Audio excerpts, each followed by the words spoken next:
இல்லை, அவங்களுக்கு இந்த வரப்போகிற அந்த பிப்ரவரி மாநாடு வந்து ரொம்பவே நிறையா மாநாடுகள் அவங்க நடத்தினாலும் இது வந்து எலெக்ஷனுக்கு முன்னாடி நடக்கக்கூடியது. இன்னும் குறிப்பாக மாற்றத்தை விரும்பும் மாநாடுங்கன்னு சொல்கிறது வந்து அவங்க வந்து அரசியல் மாற்றத்தை விரும்பக்கூடிய ஒரு மாநாடு. தேர்தல் வரனால அந்த வாக்கு செலுத்துகிறவங்களுக்கு ஒரு மாற்றத்தை ஏற்படுத்தணுங்கிற மாநாடு. தங்களை ஒரு ஒரு அரசியல் சக்தி கொண்ட மக்கள் வாக்கு சதவீதம் இருந்தாலும் ஒரு அதிகாரம் கொண்ட கட்சியாக எம்எல்ஏ சீட்டுகளை வென்று சட்டசபைக்குள்ளார போக வைக்க வேண்டிய கட்டாயத்திற்காக நடத்தப்பட வேண்டிய ஒரு மாநாடு. ஸோ அதனால் இது வந்து ரொம்ப ப்ரெஸ் மீட்லேயே பேசுகிறாரு. இது வரைக்கும் வேறு எந்த கட்சியும் நடந்திருக்கக்கூடாது. வரவும் பூரா தனியாக எவனும் வரக்கூடாது, எல்லாம் வந்து சொந்த பந்தத்தோடு தான் வரணும், குடும்பமாக வந்து சேரணும் அப்படிங்கிற அளவுக்கு வந்து ஒரு அன்பு கட்டளையாக அவர் பரப்பிக்கிட்டு இருக்கார் எல்லா மக்கள்கிட்டையும். தான் எங்கங்கிறது இது வரைக்கும் சொல்லாமல் அது வந்து மாற்றத்தை விரும்பும் மக்களின் மாநாட்டில் தான் அதை வச்சுருக்காரு. அதனால் நாம் தமிழருக்கு ஒரு பெரிய ஒரு டேர்னிங் பாயிண்ட்டாக இருக்கிற அளவுக்கு இந்த மாநாட்டை அமைக்க வேண்டிய கட்டாயத்தில் நாம் தமிழர் கட்சியும் சீமான் இருக்குதுங்கிறதா நான் பார்க்குறேன். விசிகாவுடைய வாக்கு வங்கி பெரிய அளவுக்கு சிதறடி கிடக்குது. இப்போ அண்ணன் திருமாவர்களை வந்து சீமான் அவர்கள் இந்த மாதிரி தமிழினத்தின் பெரியாருன்னு சொன்னது கூட அந்த வாக்கு வங்கியை மறுபடியும் இரு பக்கம் கீது அவர் வலிச்செடுக்கலாங்கிறதுக்காக ஸ்ட்ராட்டஜிக்கலாக பேசினாரான்னு தெரியல. அப்படி கூட இருக்கலாம். என்னடா நம்ம தலைவரே அவர் வந்து பெரியாருன்ட்டாரே, ஆனால் இவர் வந்து நமக்கு ஒன்றுமே செய்ய மாட்டேங்கிறாரே, அப்போ நம்ம வந்து இதுக்கு ஏன் சீமான் பக்கம் திரும்பி பார்த்து கொடுத்து இங்கே குத்திர ஓட்டை ஏன் சீமானுக்கு போய் போடக்கூடாதுன்னு கூட யோசிச்சிருக்கோம். அதே அணுகுமுறையை ராமதாஸ் கட்சியும் சீமான் எடுத்திருக்காரு என்னமோ தெரியல. அங்கே வேற ஏற்கனவே ரெண்டு பக்கமும் பிரிஞ்சு கிடக்குது. இது எங்கே போட்டாலும் யாருமே வந்து ஒரு சமுதாயத்தில் பெரிய விடுவெளியே வர மாதிரி தெரியல, வெற்றி வாய்ப்பு இருக்கிற மாதிரி தெரியல. அப்போ போடுற வாக்கை நம்ம ஏன் சேதாரப்படுத்தணும்? ஐயாவே வந்து பார்த்தீங்கன்னாக்கா இப்போ வந்து தமிழகத்தின் பெரியாருன்னு சீமான் சொல்லிட்டாரு, அதனால் இங்கே குத்திர வாக்க போகிறோம், இந்த தடவை சீமானுக்கு மாற்றி. அப்போ இது இன்றைக்கி மற்ற கட்சிகளுக்கு வந்து அவங்களுக்கு பணபலம் இருக்கிறனால டக்குன்னு வந்து அந்த வேட்பாளர்களை வந்து அறிமுகப்படுத்திட முடியும், எல்லாத்தையுமே செஞ்சிட முடியும். இந்த தடவை அவங்களுக்கு ஏற்கனவே ஒரு ப்ளஸ் பாயிண்ட் என்னென்னா சின்னம் ஆல்ரெடி ஃபைனலைஸ்டு. அது வந்து ஒரு பெரிய ரிலீஃப் வந்து நாம் தமிழர் அவர்களுக்கு. ஆனால் வேட்பாளர்களை கொண்டு போய் சேர்த்த வேண்டிய கட்டாயம் இருக்குது. கொள்கையை பார்க்கலன்னா கூட வேட்பாளர்களை பார்க்குறாங்க. எப்படி எந்த வேட்பாளர் யார் நிற்கிறாங்க, என்ன நிற்கிறாங்க, அவங்களுடைய பேக்ரவுண்ட் என்ன, அவங்களுக்கு ஏதாவது குற்ற பின்னணி இருக்கா, இல்லை அவங்க எந்த மாதிரி வந்து இந்த நம்ம ஏரியாவுக்கு வந்து அவங்க ஒர்க் பண்ணியிருக்காங்களாங்கிறதெல்லாம் எல்லா மக்களும் அப்பயும் பார்க்கறது இல்லை. ஒரு குறிப்பிட்ட மக்கள் பார்க்கும்போது அந்த மாதிரி மக்களை வந்து அவங்க கவர வேண்டிய தேவை வந்து சீமான் அவர்களுக்கு நிறைய இருக்குது. அப்போ வேறு யாருக்கும் இல்லாத ஒரு கட்டாய தேவை வந்து நாம் தமிழருக்கு அவங்க வேட்பாளர்களை முன்கூட்டி அறிவிக்க வேண்டிய கட்டாயம் இருக்குது. ஏன்னா இவங்க இன்னொன்று என்ன பண்ணுறாங்கன்னா,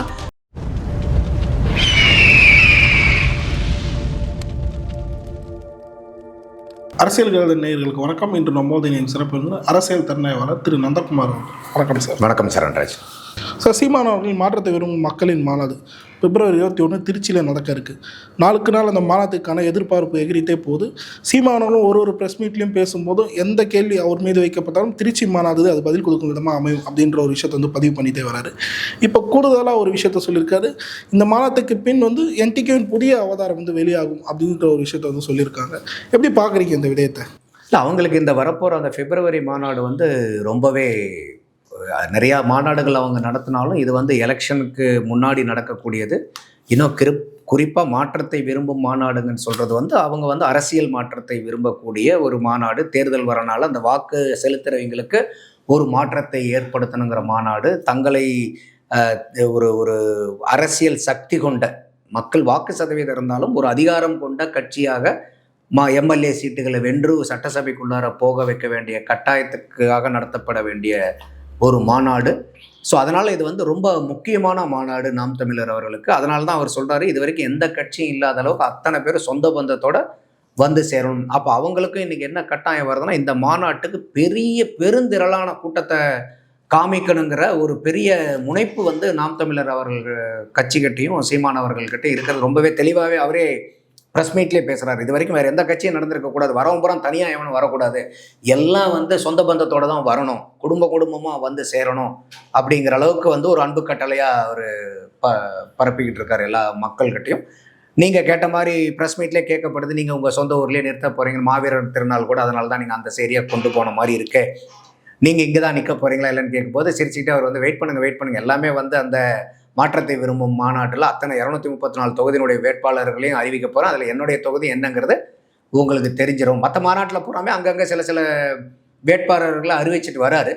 தான் எங்கங்கிறது இது வரைக்கும் சொல்லாமல் அது வந்து மாற்றத்தை விரும்பும் மக்களின் மாநாட்டில் தான் அதை வச்சிருக்காரு. அதனால் நாம் தமிழருக்கு ஒரு பெரிய ஒரு டேர்னிங் பாயிண்ட்டாக இருக்கிற அளவுக்கு இந்த மாநாட்டை அமைக்க வேண்டிய கட்டாயத்தில் நாம் தமிழர் கட்சியும் சீமான் இருக்குதுங்கிறதா நான் பார்க்குறேன். குறிப்பாக 2026 தேர்தலில் ஃபஸ்ட்டு கேம்பெயினை ஸ்டார்ட் பண்ணக்கூடிய கட்சியாக வந்து நாம் தமிழர் தான் இருந்துட்டு வருது. ஏன்னா வேட்பாளர் முன்கூட்டியே அறிவிக்கிறது.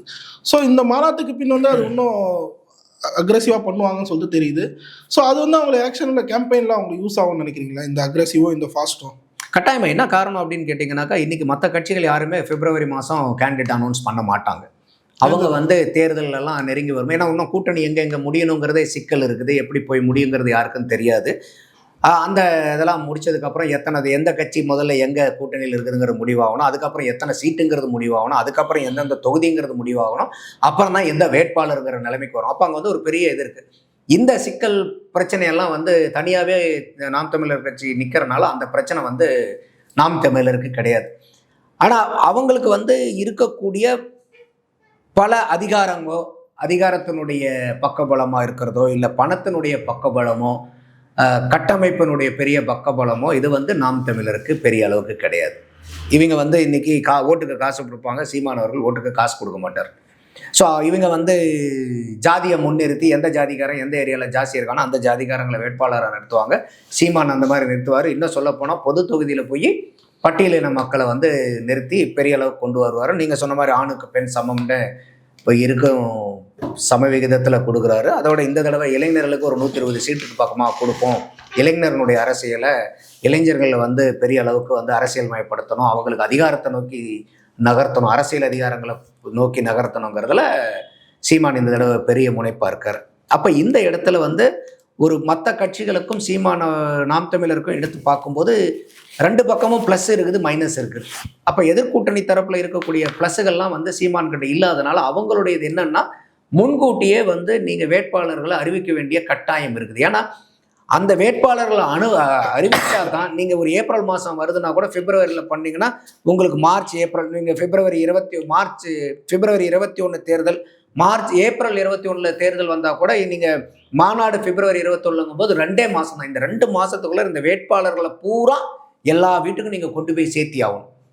இன்றைக்கி மற்ற கட்சிகளுக்கு வந்து அவங்களுக்கு பணபலம் இருக்கிறனால டக்குன்னு வந்து அந்த வேட்பாளர்களை வந்து அறிமுகப்படுத்திட முடியும், எல்லாத்தையுமே செஞ்சிட முடியும். இந்த தடவை அவங்களுக்கு ஏற்கனவே ஒரு ப்ளஸ் பாயிண்ட் என்னென்னா, சின்னம் ஆல்ரெடி ஃபைனலைஸ்டு. அது வந்து ஒரு பெரிய ரிலீஃப் வந்து நாம் தமிழர் அவங்களுக்கு. ஆனால் வேட்பாளர்களை கொண்டு போய் சேர்த்த வேண்டிய கட்டாயம் இருக்குது. ஏன்னா இந்த எலெக்ஷன் வரும்போது எல்லாமே பெரிய பெரிய சிந்தனைகள் எல்லாம் ஒரு ப்ராடர் லெவலில் வந்து இன்றைக்கி வந்து ஒரு ஐடியாலஜிக்கல் பாலிடிக்ஸை பேசிக்கிட்டு இருந்தாலும், ஒரு தேர்தல்னு வரும்போது வேட்பாளர் யார் யார் நிற்கிறாங்கன்னு ஒரு பெருவாரியான மக்கள் கொள்கையை பார்க்கலன்னா கூட வேட்பாளர்களை பார்க்குறாங்க. எப்படி எந்த வேட்பாளர் யார் நிற்கிறாங்க, என்ன நிற்கிறாங்க, அவங்களுடைய பேக்ரவுண்ட் என்ன, அவங்களுக்கு ஏதாவது குற்ற பின்னணி இருக்கா, இல்லை அவங்க எந்த மாதிரி வந்து இந்த நம்ம ஏரியாவுக்கு வந்து அவங்க ஒர்க் பண்ணியிருக்காங்களாங்கிறதெல்லாம் எல்லா மக்களும் அப்பயும் பார்க்கறது இல்லை. ஒரு குறிப்பிட்ட மக்கள் பார்க்கும்போது அந்த மாதிரி மக்களை வந்து அவங்க கவர வேண்டிய தேவை வந்து சீமான் அவர்களுக்கு நிறைய இருக்குது. அப்போ வேற யாருக்கும் இல்லாதது ஒரு கட்டாய தேவை வந்து நாம் தமிழருக்கு அவங்க வேட்பாளர்களை முன்கூட்டி அறிவிக்க வேண்டிய கட்டாயம் இருக்குது. ஏன்னா இவங்க இன்னொன்று என்ன பண்ணுறாங்கன்னா, நாம் தமிழரில் போன தடவை வரைக்கும் அது இருந்துச்சு, அதை நான் கொஞ்சம் தடவை தவிர்த்தாங்கன்னா பரவாயில்லன்னு கூட பேசியிருக்கோம். என்ன வரும்னா, இந்த மாவட்டத்தில் இருக்கிறனால சம்மந்தமே இல்லாமல் இன்னொரு மாவட்டத்தில் கொண்டு போய் வேட்பாளராக போடுறது. அவர் இந்த மாவட்டத்தில் ஏற்கனவே சிறப்பாக வேலை செஞ்சுக்கிட்டு இருந்திருப்பார், அவர் அங்கீகரித்து சீட்டு கொடுக்குறாங்க. ஆனால் அதை அங்கேயே கொடுத்தாங்கன்னா அது அவருக்கு பலன் கொடுக்கும். அவரை கொண்டு போய் வேற இடத்துல போடும்போது அவர் அங்கே புதுமுகம் ஆயிடுறாரு, பரிச்சயம் இல்லாமல் முகமாயிடுறாரு. அதே மாதிரி வேற மாவட்டத்தில் செஞ்ச ஆளுங்களை வேலை செஞ்ச ஆளுங்களை இங்கே கொண்டாந்து போடுறாங்க. அப்போ இந்த மாவட்டத்துக்கு இவர் பரிச்சயம் இல்லாமல் போகும்போது அவங்களுடைய கள அரசியல் களப்பணி மக்களோட இருந்து போராட்டம் பண்ணதை வந்து சரியான முறையில் அவங்களால அறுவடை பண்ண முடியாமல் போனதுக்கு இதுக்கும் ஒரு காரணங்கிறது என்னுடைய பார்வை. அப்போ அதையெல்லாம் வந்து இந்த வேட்பாளர் அறிவிப்பில் இதையெல்லாம் அவங்க வந்து கனக்கச்சிதமாக செஞ்சாங்கன்னா அவங்களுக்கு வந்து ஒரு ஸ்ட்ராட்டஜிக்கல் அட்வான்டேஜ் கிடைக்கும் அவங்களுக்கு. அது எப்படி பண்ண போகிறாங்கங்கிறத நம்ம பொறுத்திருந்து பார்க்கணும். வேட்பாளர்களும் வந்து இவங்க அனௌன்ஸ் பண்ணுறவங்களை பூரா பெரிய செல்வந்தர்கள் கிடையாது. மற்ற கட்சியில் இருக்கிற மாதிரிலாம் கோடி கோடியாக இறைக்கக்கூடிய வேட்பாளர்கள் இல்லை. அவங்க கட்சி சார்ந்த கொள்கை சார்ந்து வரக்கூடிய நபர்களாக தான் இருக்காங்க. அப்போ அவங்களால என்னென்ன முடியுமோ, அப்போ அவங்க தான் வேட்பாளர்னு தெரிஞ்சதுக்கப்புறம் தான் அவங்களால ஏதாவது போய் அவங்களுக்கு தெரிஞ்ச நபர்கள்கிட்ட வந்து நீங்கள் க்ரௌட் ஃபண்டிங் பண்ணுறதுனா கூட பண்ண முடியும். அப்போ அந்த வேட்பாளரை முன்னிறுத்தும் போது அந்த ஃபண்டிங்க்கு ஹெல்ப் பண்ணுறவங்க, டொனேஷன் கொடுக்குறவங்கக்கிட்ட இன்னும் கொஞ்சம் நல்லா வரும். ஒரு இதுதான் வேட்பாளர்னு தெரியும் போது அந்த டொனேஷன்ஸும் நல்ல வேட்பாளராக இருந்தால் நல்லா அவங்களுக்கு கிடைக்கும். அதுக்கு தகுந்த மாதிரி அவங்களுடைய ஏன்னா இன்னைக்கு அட் எண்ட் ஆஃப் த டே எதாக இருந்தாலும் நீங்கள் ஒரு துண்டு சீட்டு கொடுக்குறனா கூட அதுக்கு ஒரு பணம் வேணும். நோட்டீஸ் அடித்து வீடு வீடாக கொண்டே கொடுக்குறனாலும் வீடு வீடாக கொண்டே கொடுக்கறதுக்கு நீங்கள் செலவு பண்ணி ஆகணும். தெருமுனை கூட்டம் தான் பெரிய மாநாடு இல்லைனாலும் தெருமுனை கூட்டம் போகிறதுக்கு உங்களுக்கு வந்து ஏகப்பட்ட செலவாகுது இப்போ. ஸோ அப்போ இதெல்லாம் நிறையா இருக்கும்போது அவங்க முன்கூட்டியே அந்த வேட்பாளர்களை அறிவிக்க வேண்டிய தேவையும் அதற்குண்டான பலனும் நாம் தமிழருக்கு இருக்குன்னு தான் நான் பார்க்குறேன். இவங்க 2026 தேர்தலை அணுகிறதே வந்து பெரியார் விசஸ் ஆன்டி பெரியார் அந்த விஷயத்தில் தான் அணுகிறாங்க. இப்போ சமீபத்தில் பெரியாரை போற்றுவோம் அப்படின்னு சொல்லிட்டு நாம் தமிழர் வந்து கூட்டம் நடத்தியிருந்தாங்க. அதில் குறிப்பாக சீமான் அவர்கள் சொன்ன ஒரு விடயம், ஐயா ராமதாஸ் அவர்களும் பெரியார் தான், அண்ணன் திருமாவளவன் அவர்களும் பெரியார் தான் அப்படின்னு சொல்லிட்டு ஒரு விஷயத்தை சொல்லியிருந்தாரு. இதை குறித்து திருமாவளவன் அவர்கள் கிட்ட கேட்கும்போது முதல்ல நன்றின்னு சொன்ன திருமாவளவன் பின்கூட்டி என்ன சொல்கிறாருன்னா, பெரியாரை என்ன வந்து பெரியார் சொல்லிட்டு பெரியாரை சிறுமைப்படுத்துகிறார் சீமான் அவர்கள் அப்படின்னு சொல்லியிருக்காரு. எப்படி பார்க்குறீங்க அதை? இல்லை, எனக்கு அண்ணன் திருமாவளவன் மேலே எனக்கும் மதிப்பு மரியாதையும் உண்டு. ஆனால் வந்து இன்னைக்கு உதயநிதி ஸ்டாலின் அவர்களே இளம் பெரியார்னு சொல்லும்போது அதுக்கு ஏன் வந்து பெரியாரை சிறுமைப்படுத்தி தன்னையை வந்து பெரியார் கூட சேர்த்து வச்சு பேசுறதுக்கு பெரியாரை சிறுமைப்படுத்துறீங்களேன்னு வருத்தப்படக்கூடிய அண்ணன் திருமா பெரியார் கூட உதயநிதி ஸ்டாலினை வந்து இளம் பெரியார்னு சொல்லும்போது எந்த விதமான வருத்தமும் தெரிவிக்கலையே. அப்போ அவர் வந்து இங்கே உதயநிதி ஸ்டாலினை விட தன்னை தரம் தாழ்த்திக்கிறார் அண்ணன் திருமாவளவன் அவர்கள். புரியுது. அப்போ இது ஒரு பார்வை. ரெண்டாவது வந்து இன்னைக்கு வந்து ஒரு முன்னோர்கள்னு சொல்றதுல தப்பு இல்லை. அப்போ இப்போ என்ன கேள்வி வரும்னா, அப்போ திருமாவளவன் அவர்கள் வந்து தமிழகத்தினுடைய பெரியார், ராமதாஸ் அவர்கள் வந்து தமிழகத்தினுடைய பெரியாருங்கும் போது அப்போ அந்த பெரியார் போகக்கூடிய வழியிலே நீங்கள் போகணும்னு கேள்வி கேட்பாங்க. அப்போ நீங்கள் சொல்லக்கூடிய பெரியார் திராவிட முன்னேற்ற கழகத்தை தூக்கி பிடிச்சி அவங்க செய்யக்கூடிய அத்தனை மக்கள் விரோத அரசியல் செயல்களுக்கும் கூட நின்று இன்னைக்கு வந்து அதீதமாக வந்து அந்த கட்சியை காப்பாற்றி முட்டு கொடுத்துட்டு இருக்கிறது வந்து கூட்டணி கட்சிகள். அதில் பிரதானமான கூட்டணி கட்சி வந்து விடுதலை சிறுத்தைகள் கட்சிகள். அதனுடைய தலைவர் வந்து இவர் தான் எங்களோட தமிழினத்தினுடைய பெரியார்னா அப்போ அந்த பெரியார் செய்யக்கூடிய செயல் நியாயமானதுங்கிறதே சீமான் சொல்கிற அளவுக்கு வந்துடுறாருல. அப்புறம் நீங்கள் இப்போ அந்த உங்களுடைய தமிழினத்தினுடைய தலைவராக இருக்கக்கூடிய திருமா போய் திராவிட முன்னேற்ற கழகத்தை சப்போர்ட் பண்ணும்போது அவரை நீங்கள் பெரியாருன்னு நீங்கள் ஏற்றுக்கும் போது திராவிட முன்னேற்ற கழகத்தை இன்னைக்கு ஏன் சீமான் எதிர்க்கிறார்? அப்புறம் இந்த விமர்சனம் நம்ம சீமான் மேலேயும் வைக்க வேண்டிய சூழ்நிலை வருதுல்ல. அப்போ இன்னைக்கு ஐயா ராமதாஸ் அவர்களும் வருது எந்த ஒரு கூட்டணிக்கு போறாருன்னு தெரியாது. அப்போ அந்த கூட்டணிக்கு போனால் அந்த கட்சியும் சீமான் அவர்கள் ஆதரிச்சு தான் ஆகணும். ஏன்னா தமிழகத்தினுடைய முன்னோர்கள் பெரியோர்கள். எனக்கு அதுல கொஞ்சம் உறுத்தல் இருக்கு சீமான் பேசினதுல. ஆனால் சார் திருமாவளவன் அவர்கள் நீங்க மாறி எங்களுக்கு மூத்தவர்கள்னு சொல்லுங்க, முன்னோடிகள்னு சொல்லுங்க, அரசியல் நிலைப்பாடுகள் வேறன்னு சொல்லுங்க. நீங்க வந்து ஒரு தமிழினத்தினுடைய நீங்க நிறுத்துறது என்னன்னா தமிழினத்தினுடைய பெரியாரா நீங்க முன்னிறுத்தும் போது அந்த பெரியார் செய்யறது பூரா நியாயம் தானே வரும். அப்ப அண்ணன் திருமா அவர்கள் எதை ஆதரிக்கிறாரோ அதை நீங்க ஆதரிக்க வேண்டிய சூழ்நிலை வரும். ஐயா ராமதாஸ் அவர்கள் எதை ஆதரிக்கிறாரோ அதை நீங்க ஆதரிக்க வேண்டிய சூழ்நிலை வரும்ல. கட்சி பொறுத்தும் அவர் ஆதரிக்க வேண்டிய சூழ்நிலை வரும்ல. அப்ப இவங்க எடுக்கக்கூடிய அரசியல் நிலைப்பாட்டுக்கு இவ்வளவு வித்தியாசங்கள் வருது. இந்த பார்வையும் எனக்கு உண்டு. குறிப்பாக சார் திருமாவளவன் அவர்கள் நிலைப்பாடு இந்த சமீப காலமாக ஆல்ரெடி நம்ம பேசி கூட இருப்போம். செல்ற இடமெல்லாம் பாஜகவின் பிள்ளைகள் தான் சொல்லிட்டு சீமான் அவர்கள் விஜய் அவர்கள் சொல்றாரு. தன்னுடைய கட்டுப்பாட்டில் இருக்கக்கூடிய அந்த வாக்குகள் தன்னை விட்டு பிரியுது, அதனால தான் திருமாவளவன் வந்து இவர்கள் இருவரையும் விமர்சிக்கிறாரு. குறிப்பாக வந்து சீமான் அவர்களும் விஜய் அவர்களும் தன்னுடைய வாக்குகளை தான் குறி வைக்கிறாங்க அப்படின்ற ஒரு அச்சம் தான் அவர்களே இருக்குன்னு சொல்றாங்க. எப்படி பாக்குறீங்க? அப்போ இந்த மாதிரி இருக்கும்போது உங்களை வந்து ஆர்எஸ்எஸ்னுடைய பிள்ளைகள்னு கேட்குறாரு. அப்புறம் நீங்க தான் எங்களுக்கு பிரசவம் பார்த்த நர்சான்னு கேட்டார் இவர். அப்படி இருக்கிறவர் வந்து நீங்க தமிழினத்தின் பெரியாருன்னு நீங்க சொல்றீங்களே. அப்ப அந்த தமிழினத்தினுடைய பெரியார் சொல்றது அப்போ உண்மையா இருக்குங்கிறன்னா அப்ப சீமான் தானே ஆர்எஸ்எஸ் ஒத்துக்குவாரா? அப்போ அதனால தான் சொல்கிறேன் இதெல்லாம் கொஞ்சம் உறுத்தலான பேச்சு. அதே மாதிரி ஏற்கனவே முதல்ல அந்த வக்கீல் ராஜீவ் காந்தியா அவர் வந்து முறைச்சதுக்கு 2 தட்டு தட்டுனானா, ஆனால் இவங்க சரியாக கூட தட்டல, 4 தட்டு தட்டினாங்களே நல்லா கூட அடிக்கலன்னார். இதுதான் தமிழினத்தினுடைய பெரியார் பேசக்கூடிய பேச்சா? அப்போ அந்த டைம்லேயே வந்து சீமான் என்ன சொல்லியிருந்தாருன்னா ப்ரெஸ் மீட்டில் எங்கள் அண்ணனை முறைச்சா நானே அடிப்பண்ணார். அது சீமான் பேசக்கூடிய பேச்சா? பேசலாமா அப்படி? அப்போ முறைச்சு பார்த்தீங்கன்னா அடிச்சிருவீங்களா? அப்போ இதுதான் மக்களுக்கான அரசியல் அங்கங்கிறத நம்மள மாதிரி நடுநிலையான ஆட்கள் கேட்க தானே வேணும். யார் பேசினா என்ன நமக்கு? அப்போ இந்த மாதிரி சில விமர்சனங்கள்லாம் சீமான் அவர்கள் தவிர்க்கணும். விமர்சனம் நீங்கள் ஒரு அரசியல் ரீதியாக பண்ணிட்டு இருக்கும்போது நீங்கள் அவரை இப்போ நம்ம இப்போ பேசுகிறோமே நமக்கு என்ன திருமா அண்ணன் வேண்டாதப்பட்டவரா? அவருடைய அரசியல் நிலைப்பாடு குறித்து தான் நம்மளுடைய விமர்சனங்கள், தனிப்பட்ட மனிதனா இல்லை. ஆனால் நீங்கள் அரசியல் சார்ந்து தான் அவரை நீங்கள் வந்து முன்னோடின்னு சொல்கிறீங்க, மூத்தவர்னு சொல்கிறீங்க, நீங்கள் பெரியாருன்னே சொல்லிட்டீங்க. அவர் என்ன சொல்கிறார், என்ன பெரியாரை சிறுமைப்படுத்துறீங்களான்றார். அதனால தான் நான் கேட்குறேன், தன்னையை பெரியாருன்னு சொல்ல வச்சு ஈக்குவேட் பண்ணும்போது சிறுமைப்படக்கூடிய அண்ணன் திருமாவுக்கு அதே பெரியார் அவர்களை உதயநிதி ஸ்டாலினோட கம்பேர் பண்ணும்போது ஏன் பெரியாரை சிறுமைப்படுத்துறீங்கிறத கேட்டிருக்கணுமா இல்லையா அவரு? கேட்டிருக்கணும். அப்படி அண்ணன் திருமாவளவன் அன்னைக்கு கேட்டிருந்தாருன்னா இன்னைக்கு சீமான் சொல்ற மாதிரி ஆமா ஆமா திருமாவளவன் அவர்கள் வந்து தமிழினத்தின் பெரியார் இருந்தாலும் நம்ம கூட சொல்லிட்டு போகலாம்.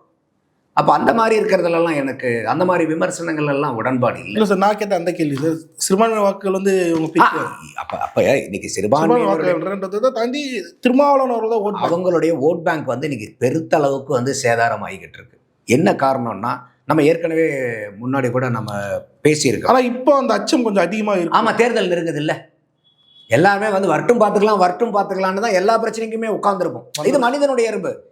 வர்றது வந்து தீரும்ல. இப்போ இன்னைக்கு இன்னும் ஒரு 100 நாளைக்குள்ளார அது வரப்போகுதே கட்டாயம். அப்போ அந்த அந்த அந்த ஒரு பதப்பதைப்பு இப்போ அதிகமாகும் இல்லையா?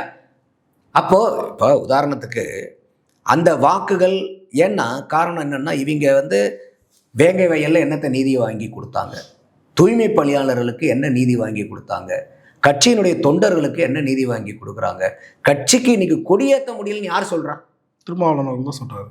அப்புறம் என்னத்தை போய் அப்புறம் நீங்கள் கொடியேற்றுற உரிமையை கூட உங்களால் கட்சிக்காரங்களுக்கு வாங்கி கொடுக்க முடியலன்னா நீங்கள் வேற எதை வாங்கி கொடுக்க போறீங்க? என்ன வாங்கி கொடுக்க முடியும்? அப்போ இந்த மக்கள் யோசிக்கிறாங்கல்ல, என்னப்பா இவருக்கு பின்னாடி போனால் நமக்கு எல்லாம் வாழ்வாதாரம் புறம் இப்போ மேலே கடைசியில் ஒரு கட்சி ஏற்றுறது, கட்சியினுடைய கொடி ஏற்றுறதுக்கு கூட ஒரு உரிமையை வாங்கி கொடுக்க முடியலன்னா அப்புறம் இவருக்கு பின்னாடி எப்படிப்பா நம்ம வந்து பயணிக்கிறது, எப்படி நம்ம ஜீவாதாரம் வாழ்வாதாரம் எல்லாம் மேலே கொண்டு வர முடியுங்கிற ஒரு என்ன கேள்வி ஐயப்பாடெல்லாம் வருமா இல்லையா? அப்படி வரும்போது அந்த மக்கள் மற்ற தலைவர்கள் யாரு பின்னாடி போவாங்கன்னு பார்ப்பாங்கல்ல.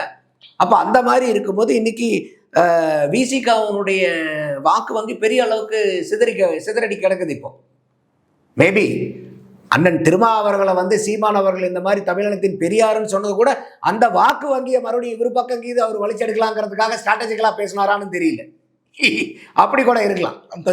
என்னடா நம்ம தலைவரே இவர் வந்து பெரியாருன்ட்டாரே, ஆனா இவர் வந்து நமக்கு ஒண்ணுமே செய்ய மாட்டேங்கிறாரே, அப்ப நம்ம வந்து இன்னைக்கு ஏன் சீமான் பக்கம் திரும்பி பார்த்து கொடுத்து இங்க குத்துற ஓட்டை ஏன் சீமானுக்கு போய் போடக்கூடாதுன்னு கூட யோசிச்சிருக்கலாம். அதே அணுகுமுறையை ராமதாஸ் கிட்டையும் சீமான் எடுத்திருக்காரு என்னமோ தெரியல. அங்க வேற ஏற்கனவே 2 பக்கமும் பிரிஞ்சு கிடக்குது. இது எங்க போட்டாலும் யாருமே வந்து ஒரு சமுதாயத்துல பெரிய விடுவெளியே வர மாதிரி தெரியல, வெற்றி வாய்ப்பு இருக்கிற மாதிரி தெரியல. அப்ப போடுற வாக்கை நம்ம ஏன் சேதாரப்படுத்தணும்? ஐயாவே வந்து பாத்தீங்கன்னாக்கா இப்ப வந்து தமிழினத்தின் பெரியாருன்னு சீமான் சொல்லிட்டாரு, அதனால இங்க குத்துற வாக்க போறோம், இதனால சீமானுக்கு அப்போ இது தேர்தல் சம்பந்தமா ஐயா ராமதாஸ் அவர்களையும் அண்ணன் திருமாவளவன் அவர்களையும் தமிழினத்தின் பெரியாருன்னு சீமான் தூக்கி பிடிக்கிறாரான்னு தெரியல. ஓகே சார், இறுதியாக ஒரே ஒரு கேள்வி சார். சமீபத்தில் லயோலா கல்லூரியோட முன்னாள் மாணவர்கள் கருத்து கணிப்புன்னு சொல்லிட்டு ஒன்று வெளியாயிருந்தது. விஜய் அவர்கள் வருகை வந்து திமுக அதிமுகவுக்கு தான் வந்து பெரும் சிக்கலை வந்து ஏற்படுத்துது அப்படின்னு சொல்லிட்டோம். சீமான் வாக்கு வங்கி அது சேதாரப்படுத்தலை அப்படின்ற ஒரு விஷயத்தை அவங்க வந்து சொல்லியிருக்காங்க. நீங்கள் எப்படி பார்க்குறீங்க?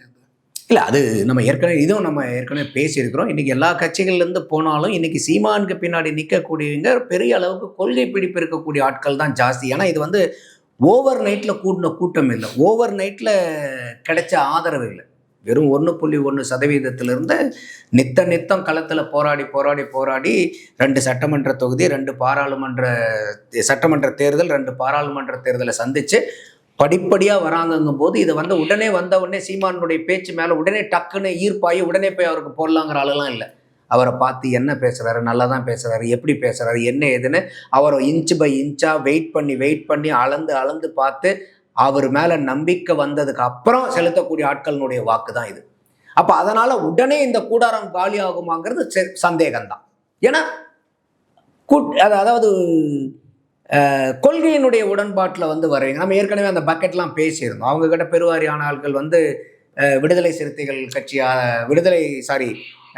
விடுதலை புலிகளை வந்து ஆதரிக்கக்கூடியவங்க, மேதகு பிரபாகரன் அவர்களை தலைவராக ஏற்றுக்கொண்டவங்க, தமிழ் தேசிய கொள்கையில் வந்து முழு ஈடுபாட்டோடு இருக்கிறவங்க, சீமானுடைய பேச்சால் ஈர்க்கப்பட்டவங்க, கூட்டணியில் எந்த விதமான சமரசமும் செஞ்சுக்காம தனிச்சு நின்று தோல்வி அடைஞ்சாலும் பரவாயில்லங்கிற அப்போ இத்தனை காரணிகளுக்காக சீமான் பின்னாடி கூடுற கூட்டம் இது.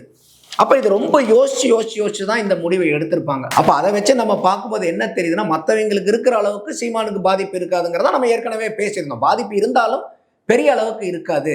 அப்போ நம்ம ஏற்கனவே நான் என்ன சொல்லியிருந்தேன்னா, இப்போ இந்த விஜய் உள்ளார வந்ததுக்கு அப்புறமும் சீமான் அவர்கள் வந்து அவர்கிட்ட இருக்கக்கூடிய 8.2% மேலே அவங்க வாங்குறாங்கன்னா உண்மையாலுமே சீமான் வந்து அரசியலில் சூப்பர் ஸ்டார் தான். அது யாருமே மறுக்க முடியாது.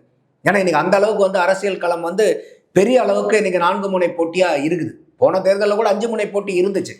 இருந்தாலும் இந்த தடவை இந்த 4 முனையுமே ரொம்ப கொஞ்சம் பவர்ஃபுல்லாக தான் கண்டெஸ்ட் பண்ணுறாங்க.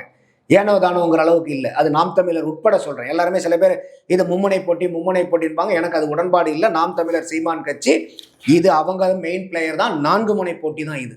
ஆனால் இதில் ஒரு விஷயம் சார், இப்போது விஜய் அவர்கள் வந்து வந்ததுலேருந்தே திமுகவை அக்ரெசிவாக வந்து விமர்சித்ததையும் அவருக்கு எதிரான அரசியல் பண்ணதையும் வந்து பார்க்க முடியுது. ஆனால் இப்போ சமீபத்திய மாநாட்டத்தில் வந்து அதிமுகவையும் அக்ரெசிவாக விமர்சிக்கிறாங்க. ஏன்னா நாங்கள் வந்து திமுகவுக்கு போட்டி நாங்கள் தான் போது அதிமுக நாங்கள் வந்து முந்திட்டோம் அப்படின்னு சொல்லிட்டோம். ஆதவர்ஜுனை பேசும்போது செமிஃபைனல்ஸில் அதிமுக நாங்கள் வின் பண்ணிட்டோம் அப்படின்னு சொல்லிட்டு அவர் சொல்கிறார். ஸோ இப்போ போத் திமுக அதிமுக வீக்கெண்ட் பண்ணுறதுல விஜயும் ஸ்ட்ராங் ஆகிட்டு வர்றாரு. இல்லை, அதாவது வந்து விஜயினுடைய பொசிஷனிங் எப்படின்னு கேட்டிங்கன்னா, அவங்களுடைய ஸ்ட்ராட்டஜிக்கல் பொசிஷனிங் வந்து இல்லை, நம்ம வந்து திமுக தான் எங்களுக்கு எதிரின்னு சொல்லும்போது அவங்க அந்த ஸ்ட்ராட்டஜி அந்த அப்ரோச் வந்து அவங்கள மக்கள்கிட்ட பேச வைக்கும்போது அதிமுகவை ஓவர்டேக் பண்ணுறதுக்கு அந்த ஒரு பொசிஷனிங் வந்து அவங்களுக்கு இம்பார்ட்டண்ட்டாக பார்க்குறாங்க. இது ஸ்ட்ராட்டஜிக்கலாக இது வந்து உண்மையாலுமே இன்னைக்கு வந்து அவங்கள விட இவங்களை அட்வான்டேஜாக இருக்காங்களாங்கிறதெல்லாம் தெரியாது. பட் இருந்தாலும் வந்து அது அவங்களுடைய பொசிஷனிங்காக எடுத்து ஒரு ஸ்ட்ராட்டஜிக்கலான ஒரு மூவ் எடுக்கிறாங்க. இப்போ இன்னைக்கு வந்து அமித்ஷா இங்கே வந்துட்டு போயிருக்காங்க. இப்போ சமீபமாக கூட நீங்கள் டிடிவி அவர்கள் பேசினார் இல்லையா, ஒரு தேர்தல்னு வந்ததுக்கு அப்புறம் நமக்கு நண்பர்கள் எதிரிகள் துரோகிகள்ங்கிறதான் கிடையாது. வார்த்தை கவனிச்சிங்களா நீங்கள்? துரோகிகள்ங்கிறதெல்லாம் கிடையாது. தமிழகத்துக்கு எது நல்லதோ அதை செய்வோம் அப்படிங்கிறார். அப்போ எப்படி பேசிட்டு இருந்தாரு இப்படி வர்றாரு. அப்போ இன்னைக்கு டிடிவி ஓபிஎஸ் எல்லாருமே வந்து இன்னைக்கு என்டிஏ கூட்டணியில் இருக்கிறது பூரா இன்டாக்டாக பண்ணுனாங்கன்னா எப்படி வந்து ஏடிஎம்கே வந்து மெயின் பிளேயராக அந்த கூட்டணி மாறாமல் போயிடும். நிச்சயமா. அப்போ இது வந்து அவங்க தாவேக்கால அவங்களுக்கும் இது தெரியும். இருந்தாலும் அவங்களுடைய பொசிஷனிங் ஸ்டேட்மெண்ட் இது.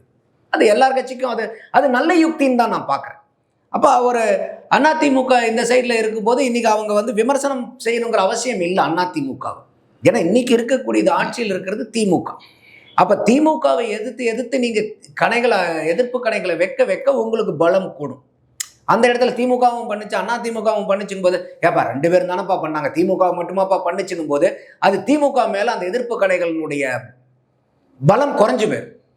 அதனால அவங்க வந்து திமுகவை மட்டும்தான் எதிர்க்குங்கிறது கரெக்டான ஸ்ட்ராட்டஜி. அதுவே அவங்க என்ன பண்றாங்க, நாங்க தான் மாற்றுன்னு சொல்றது. அந்த வகத்தில் வந்து அதிமுக பாரதிய ஜனதா கூட்டணி விமர்சிக்காம தன்னை 2வது நிலைக்கு கொண்டு வரணும்னு நினைக்கிறாங்க.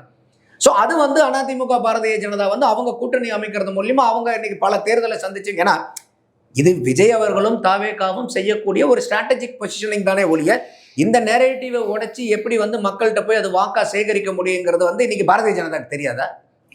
பல தேர்தல் பார்த்து இன்னைக்கு ஒட்டுமொத்த மாநிலத்தில் இந்தியாவில் எத்தனை மாநிலத்தில் ஆண்டுகள் தொடர்ந்து 3வது முறையா இன்னைக்கு ஆட்சியில் இருக்கிறவங்க இது மாதிரி எத்தனை நேரேட்டிவ்ஸை வந்து அவங்க பார்த்துருப்பாங்க. அப்போ அதிமுக பாரதிய ஜனதா கூட்டணியை வந்து ரொம்ப அண்டர் எஸ்டிமேட் பண்ணாங்கன்னா அது விஜய்க்கு மைனஸ் பாயிண்டாக முடியும். அதுதான் என்னுடைய பார்வை.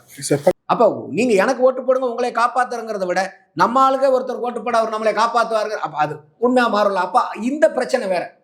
அப்போ இதையெல்லாம் எப்படியாவது ஒன்று மைனாரிட்டியை கன்சல்டேட் பண்ண முடியாதான்னு தான் திருப்பரங்குன்ற பிரச்சனையை வந்து கிளப்பி விட்டது. அதனால தான் சொன்னேன், இவங்க மைனாரிட்டிக்கு கேடயமா இல்லை, மைனாரிட்டியை திமுக கேடயமா பயன்படுத்துது. அப்புறம் இன்னொன்று, இந்த பக்கம் பெரும்பான்மையாக இருக்கிற மக்களை பாதுகாக்கிறதுக்கு முருகன் மாநாடு நடத்தினாங்க இல்லையா பழனியில். அது செக்குலர் கவர்மெண்ட் செய்ய வேண்டிய வேலையா? கிறிஸ்டியானிட்டிக்கு அந்த மாதிரி மாநாடு நடத்துனீங்களா? இல்லை. முஸ்லீம்களுக்கு அந்த மாதிரி நீங்கள் ஏதாவது மாநாடு நடத்துனீங்களா? அப்போது எந்த இடத்துல நீங்கள் வந்து மதசார்பின்மை பேசுகிறீங்க? அதனால தான் சொன்னேன், இவங்க போலி மதசார்பின்மைவாதிகள் திமுகவும் அதனுடைய கூட்டணியை சார்ந்த கட்சிகளும். இப்போ நீங்கள் ஐயா மாணிக்கம் தாகூரை பற்றி பேசுனீங்க இல்லையா? மாணிக்கம் தாகூர் வந்து இந்த மாதிரி திமுக வந்து அவர் ஏதோ ஒரு அந்த கூட்டணி கட்சிகள்லாம் போய் தான் விமர்சனிக்கும் போது திமுகவில் இருக்கக்கூடிய ஒரு எம்பி, ஒரு சிறுபான்மை சார்ந்த எம்பி வந்து பேசுகிறார். அதை பேசுறதுக்கு வந்து நேற்று மாணிக்கம் தாக்கூர் அவர்கள் பதில் கொடுத்துருக்காரு. இல்லை, நீங்கள் நல்ல ஞாபகம் வச்சுக்கணும், நாங்கள் ஆர்எஸ்எஸ்னுடைய ஆட்சியில் போய் பங்கெடுத்துக்கல, நாங்கள் எப்பயுமே அவங்களுக்கு எதிர்த்து தான் நின்றுக்கிறோம், யோசிச்சு பேசணுங்கிறார். என்ன சொல்ல வர்றாருன்னா, நீங்கள் பாரதிய ஜனதா கூட போய் கூட்டணியில் உட்காந்து ஆட்சி சுகத்தை அனுபவிச்ச மூத்த சங்கி நீங்கள். இதே தான் நான் பல இடத்துல நான் சொல்லிட்டு இருக்கேன். அதே கருத்தை இன்னைக்கு மாணிக்கம் தாகூர் வந்து எக்கோ பண்ணுறார். நீங்கள் ஆர்எஸ்எஸ் கூட கூட்டணியிலிருந்து ஆட்சியில் உட்கார்ந்து இருந்தது நீங்கள், யோசிச்சு பேசுங்கிறார். நாங்கள் ஆர்எஸ்எஸ் கூட என்னைக்கும் ஆட்சியில் உட்காரலன்னா யார் உட்கார்ந்ததை பற்றி பேசுகிறாரு? திமுக உட்கார்ந்ததை பற்றி பேசுகிறார், ஸ்ட்ரைட்டாக அடிக்கிறார் அவர். அப்போ இது பெருசாக இது அதனால தான் சொல்கிறேன், இது வந்து வெறும் ஸ்மோக் ஸ்க்ரீன் இல்லை, இது உண்மையாலுமே வந்து புகஞ்சினால வரக்கூடிய ஸ்மோக்குன்னு தான் நான் பார்க்குறேன். தெளிவாக. நன்றி சரண்ராஜ்.